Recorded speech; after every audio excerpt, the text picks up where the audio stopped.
Long days and pleasant nights, fellow travelers along the path of the beam.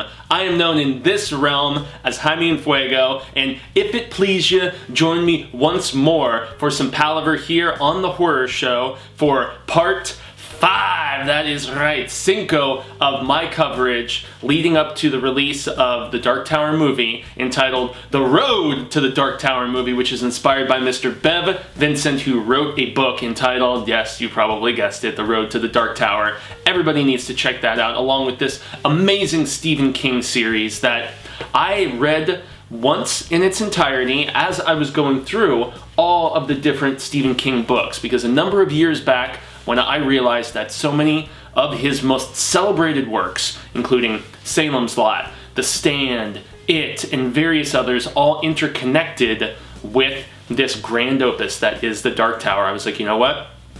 I gotta start at the very beginning of Stephen King's bibliography and go book by book in the published order. That's what I've done over the last 7, nearly 8 years. The only books that I have left are the Bill Hodges trilogy.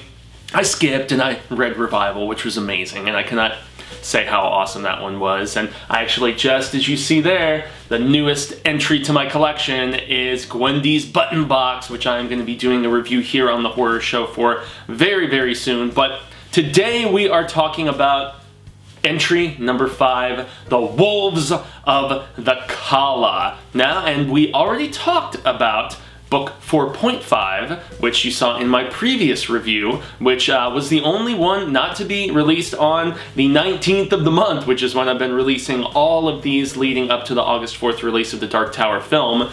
As of now, we have seen our first trailer for the Dark Tower movie. I have some mixed feelings about it, but that is another video for another day. I'm actually doing a panel at the Phoenix Comic Convention called The Road to the Dark Tower movie, which if you are going to be in Phoenix on Memorial Day weekend at the Phoenix Convention Center, that is when I'm going to be, rocking stuff proper, talking about the entire series. It's going to be very exciting. I loved Wind Through the Keyhole, and Wizard and Glass, the 4th entry, is actually my favorite entry in the Dark Tower series. The Wastelands number 3 is very, very close, but Wolves of the Calla is the first book, to give some context, that Stephen King wrote in the Dark Tower series after his accident that nearly killed him. And so Cy King was basically walking down, his rural area in Maine where he lives, just outside of Bangor, as I have finally learned how to properly pronounce it, you manians, you maniacs, haha. I just coined that right here off the top of my head. But yeah, so he's just walking down the street, probably listening to an audiobook, because that's what King is really all about. I mean, he's not going to be like, the dude in Insomnia who's like always carrying the book around, and who knows if he's even reading it or not. But so King is just minding his own business, walking off to the side of the road, and some dude runs him down. And I've talked about this in previous videos, previous Hail to Stephen King videos, because I do a special series every Sunday that the Dark Tower has taken precedence over here and there lately. But yeah, so King ends up getting run down. He has so many different injuries from, various broken bones and internal bleeding and stuff like that. And there was legitimate worry that, first and foremost, he was not going to survive the accident. But once you realize that he was going to, blessedly, thankfully, we basically were like, okay, is he gonna write anymore? And he even expressed concern that he didn't know if he wanted to. That was probably just byproducts of all the different painkillers and stuff that he was on, because, Cy King had been straight edge, presumably, and as he has stated, for many, many years by that point. I'm sure all kinds of weird things were going through his head, and so he had always gone numerous years between the entries in the Dark Tower series, and it had been 6 years when Wolves of the Calla finally came out in 2003 since the 1997 release of Wizard and Glass. And this is the first one post-accident, as I said, and the first one in a successive 3-book series where he didn't have anything in between coming out. It was just like Dark Tower, boom, number 5. Dark Tower 6, Song of Susanna, which I'm in the middle of reading right now as we speak. And then boom, the self-titled book 7, The Dark Tower, The Dark Tower.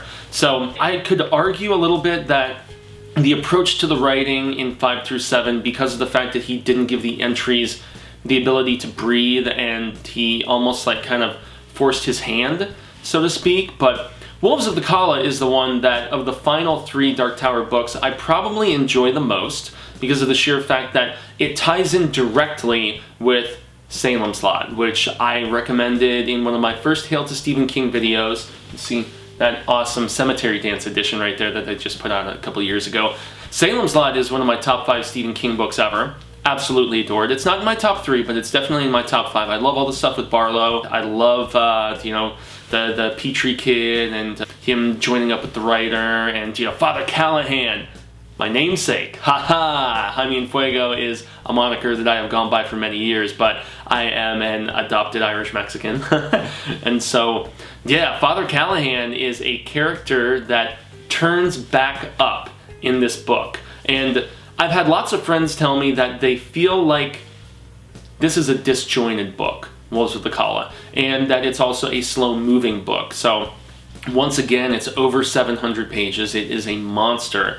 And it has just various facets to it. And once again, you know, there is stories within stories in this. And it's really just a calling card at this point of the entire Dark Tower series. So just to get you up to speed, and we will be spoiling things a little bit from the previous entries. So Book 4 has ended, obviously, all the Wizard and Glass stuff, where they run into Flag at the Emerald Palace, whatever. They run back into the TikTok man, that descendant of the Nazi that crashed and stuff. And so Flag saved him out of Lud, and he's basically the guy behind the curtain at the end of Wizard and Glass, and they kill him, and they jump into the Grapefruit, one of Marilyn's orbs and stuff, and they see all the stuff that happened with, you know, Rhea and, you know, almost glamoring Roland, and he mistakenly kills his mother. And so all that stuff was kind of resolved very nicely in The Wind Through the Keyhole, though, which you guys can see my review of. It was technically book 4.5, even though King wrote it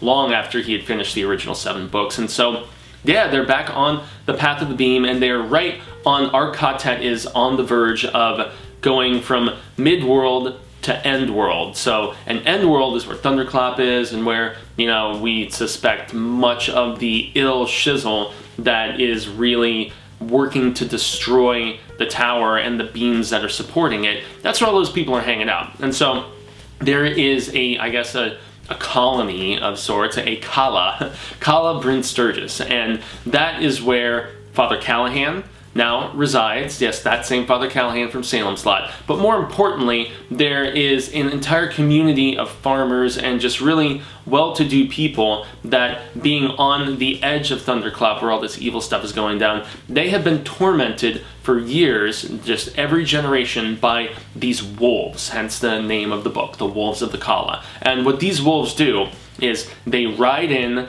and anytime there is a set of twins, because apparently there's a decent prevalence of twins in this community and many of the surrounding ones, they take one of those 2 twins back to the evil headquarters of, you know, Flag and Crimson King and, you know, the Lowmen and all the people that are involved with the tower destruction. And they ship these kids back eventually on this train. And when they come back, the ones that are taken, so one is left behind and one is taken, the ones that are taken, they come back ruined. R-O-O-N-T, like ruined, but, you know, that's presumably some sort of mid-world, I don't know, speech, terminology, whatever the hell you want to say. And they're basically like retarded, you know, mentally handicapped, to use a more PC term.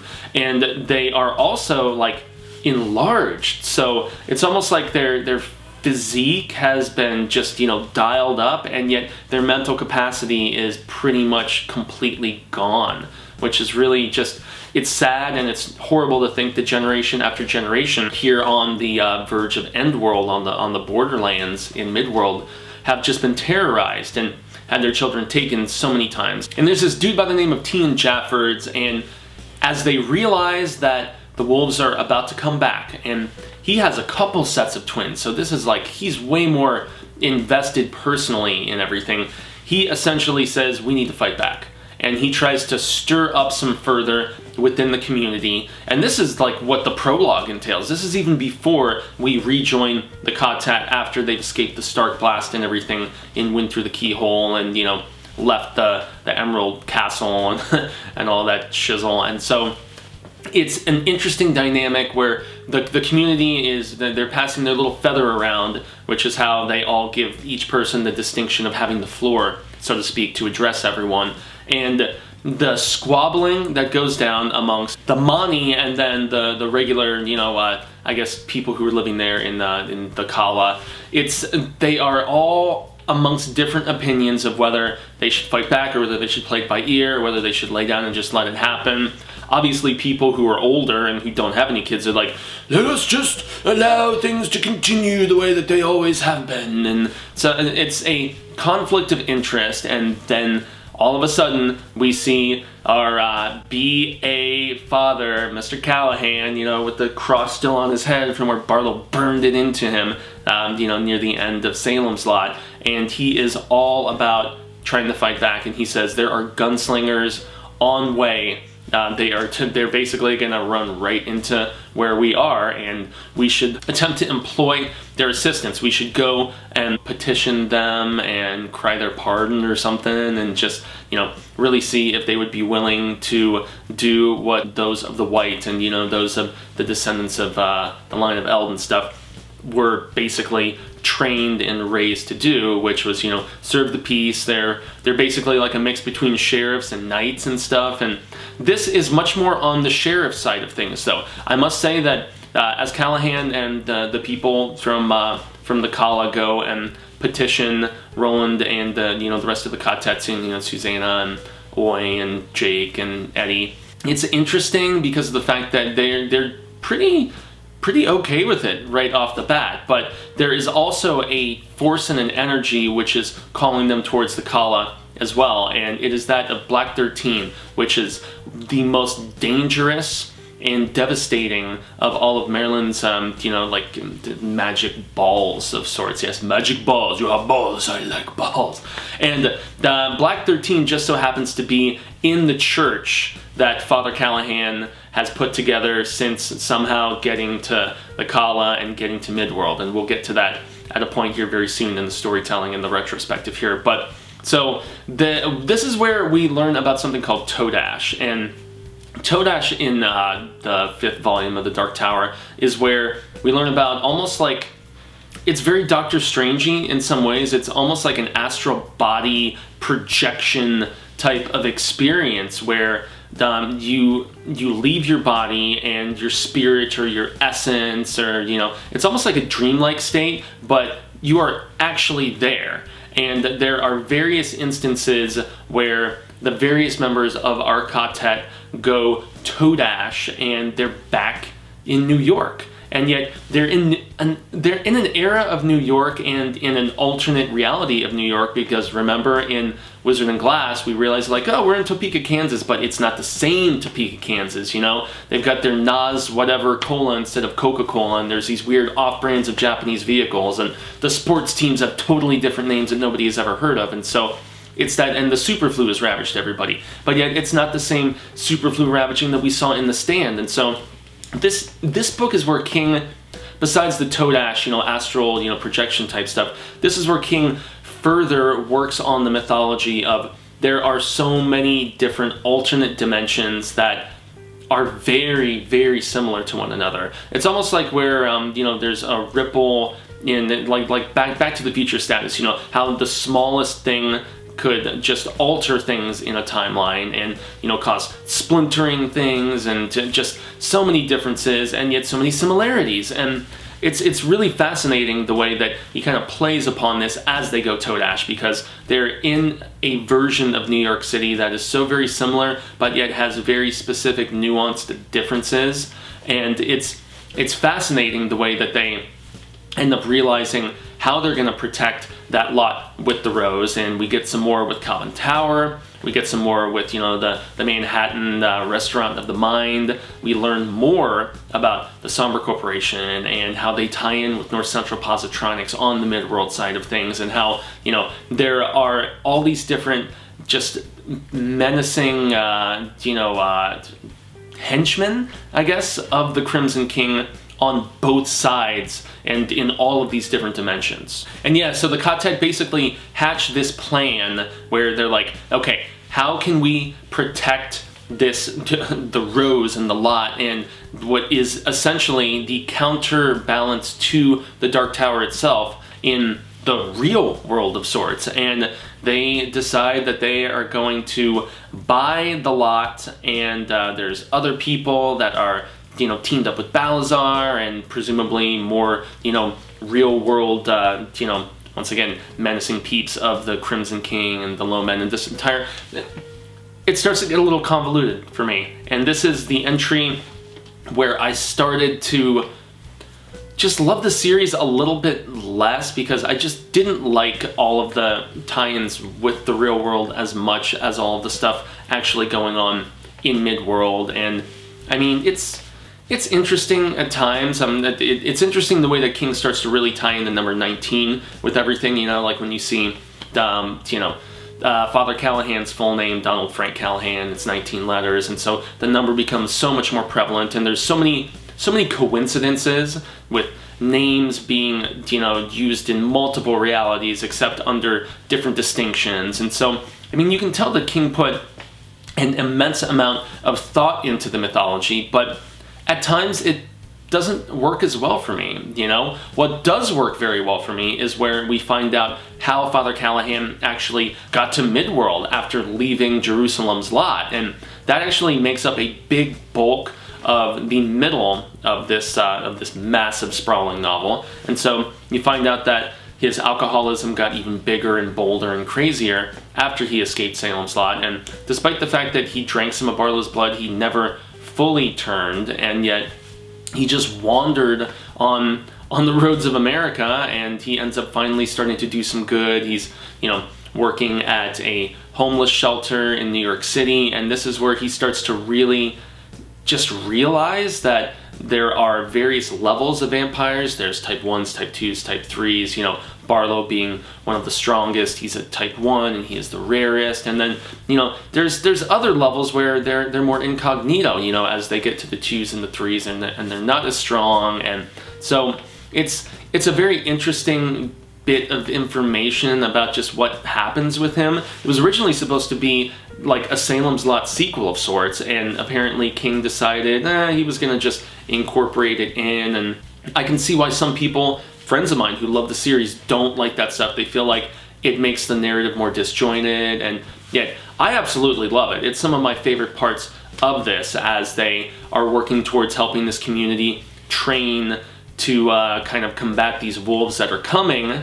And you know, the community at first is, you know, kind of reluctant to welcome them, and there's mixed feelings throughout, but you know, once they get there, they charm everyone. They have this big feast, and Roland is dancing around, you know, he's dancing the rice dance, and you know, the Kamala and all that, and, which is another thing in this community, the Kamala, it's almost like Marklar in that South Park episode, where it can mean so many things. Our Marklar, want to Marklar your Marklar, and it's really, really amusing. And King actually has a big chunk of a chapter where he talks about all of the different meanings, from like getting off during a bang session to, you know, it could be somebody who's acting silly, or just all of these various uses of the word. And it's interesting. Once again, well thought out, even if not all of it worked that well for me. And you know, I have to mention another thing that just felt a wee bit forced to me was the re-injection of Balazar and, you know, Jack Annalini and his whole troupe of henchmen into this. They are some of the biggest, you know, well, they are the main earthly antagonists, I guess, you know, because we're introduced very briefly to Sayer. You know, we just hear about him and see him, and he also ties in with Callahan's story a little bit without really getting super spoilerific. But yeah, I was never that big of a fan of all the mafia, like mafioso mobster stuff in the drawing of the three, and yet I have so many friends who love the Tower series that they think that stuff is badass and really rad. It never, even in book 2, worked for me. The fact that we kind of almost forced in the idea that, oh, you know, when Jake was actually ran over and got sent to the way station, you know, it was actually Balazar, and then ran him over. And so I know everything is supposed to sync up, and there's supposed to be all of these really odd coincidences, which is funny because that's something that even Susanna mentions. They get to talking about Charles Dickens and stuff like Tale of Two Cities, and she's like, oh yeah, everything, people criticize Dickens at times because of the fact that they were like, how could this line up, and how could this person, you know this person, and how could, all of these different very just convenient plot devices all line up. And so King wears his influences on his sleeve in this series, and he's actually very, very evident about it in this. And it also happens with the coming of the wolves once they finally arrive near the end of the book, and that entire crazy confrontation goes down, although it's actually really, really brief by the time it finally happens. So, I don't know. I can understand the disjointedness and where some of the criticism comes into play. I actually am somebody who's on my panel for, that's right, PHX, Phoenix, the Phoenix Comic-Con panel that I mentioned. She actually thinks Wolves of the Calla is the weakest of all 8 books. I completely disagree there. Wolves of the Calla was the last one that I really, really enjoyed, but I don't know, I used to say that Song of Susanna was my least favorite, and as I'm rereading it right now for the first time in a while, I'm kind of digging it. It's a very brisk-paced book in contrast with this one, but once again, that's for another review. Now, the main plot point with regards to Susanna, who is the title character in the book that comes right after this, that we find out is, remember when she was kind of banging that evil, demon guardian spirit when they were trying to get Jake through that crazy possessed house portal in the wastelands, and she said it felt like a icicle male part was, really giving it to her. I know, I'm trying not to be filthy, I'm trying to be funny here, but there are some reverberating consequences from that going down here, because Susanna's pregnant, and this is really early in the book, so this is not supremely spoilerific, but yeah, Susanna's pregnant, and she's pregnant with a demon baby, and that's another plot point that I didn't find quite as intriguing, and it's invigorated and reawakened another personality within her that's not quite Detta. It's almost like somebody completely different yet with certain similarities, and so she's like going out and crawling around in the muck and eating frogs and stuff, and yet she thinks she's in like this big palace in Thunderclap, like Discordia or something, I don't know. So in any event, it's something that really just builds as everybody starts to notice it throughout the content. Like everybody, since they're all linked to each other of sorts, and they all just kind of have that sixth sense and that vibe, even though Jake is, the most imbued with the touch.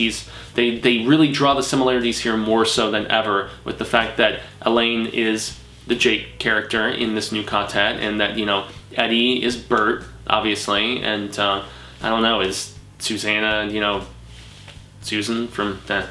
In any event, but yeah, it's the parallels are very apparent and very obvious, and Jake is perceptive about it. Eddie obviously knows. Roland is the first to discover it before anybody else, and that is something that factors into the 6th and the 7th book very, very heavily. After the wolves finally arrive and that conflict goes down, I'm not going to say what exactly transpires, but it's another cliffhanger.